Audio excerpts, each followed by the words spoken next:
Bien sûr, la salle va être surchauffée car nous accueillons le 5e candidat de le lycée Charles de Foucault. Voilà. C'est notre avant-dernier candidat. Nous avons plaisir d'accueillir M. Thomas Dantel.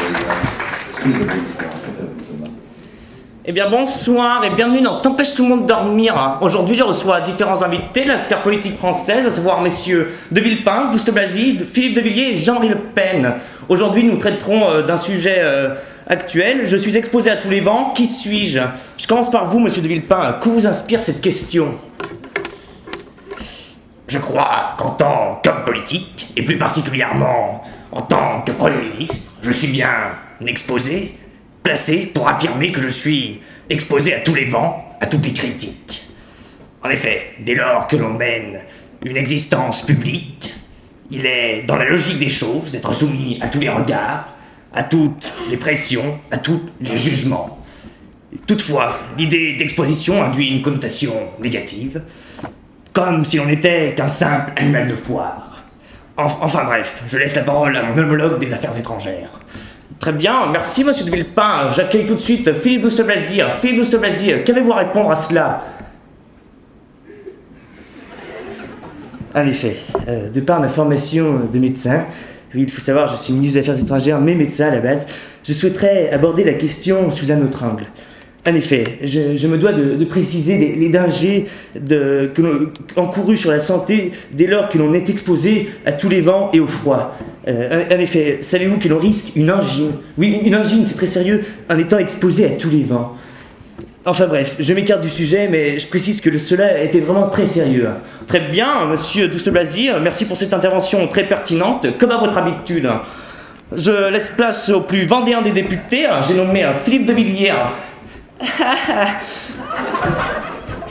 Eh bien écoutez, je souhaite préciser que n'est exposé à tous les vents seulement qu'il veut bien.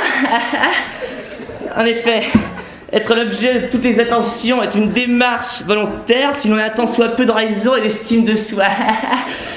En effet, n'est-il pas stupide de s'exposer à tous les vents si l'on risque d'entacher sa propre image de marque?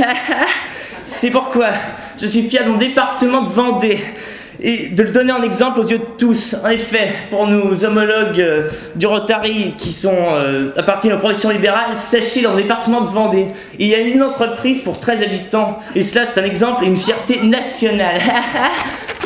Eh bien, on l'aura bien compris, pour vous, s'exposer à tous les vents équivaut à exposer ce que l'on a de meilleur en soi. Quel est votre avis sur la question, Jean-Marie Le Pen? Eh bien écoutez, au contraire, je pense qu'en s'exposant à tous les vents, il faut être inconscient, n'est-ce pas? Selon moi, en s'exposant à tous les vents, on laisse transparaître nos faiblesses, n'est-ce pas? Et cela est très inconfortable. C'est la raison pour laquelle je lutte depuis des années pour la protection de ma vie privée, n'est-ce pas? D'où la méconnaissance la plus totale de mon patrimoine, n'est-ce pas? Très bien, monsieur Le Pen. Ah, l'esprit de l'abbé Pierre a envahi la pièce, à ce que je vois. Bonjour, l'abbé. Mais n'est pas possible, putain. Depuis 1954 que je lutte contre les gens, les sans-papiers n'y soient plus exposés aux quatre vents. Mais n'est pas possible. Rendez-vous compte des dangers, n'est intolérable. Pardon de vous avoir offensé, l'abbé. Un petit mot pour vous, Aimé Jacquard. Comment? Mais être exposé à tous les vents, c'est se soumettre à la compétition, à la pression, au défi, hein? C'est quelque chose d'incroyable. En étant exposé à tous les vents, on se teste, on se surpasse, et je crois que c'est bien ça l'essentiel, hein? Tout le monde l'aura compris. Non, vraiment, j'ai envie d'encourager tout le monde à s'exposer à tous les vents, c'est très enrichissant. Eh bien, c'est entendu, Aimé Jacquet. En conclusion, nous pouvons donc affirmer que celui qui s'expose à tous les vents, qu'il soit volontaire ou non, en tirera dans tous les cas une expérience bénéfique. Enfin, je laisse la parole à Valéry Giscard d'Estaing pour conclure.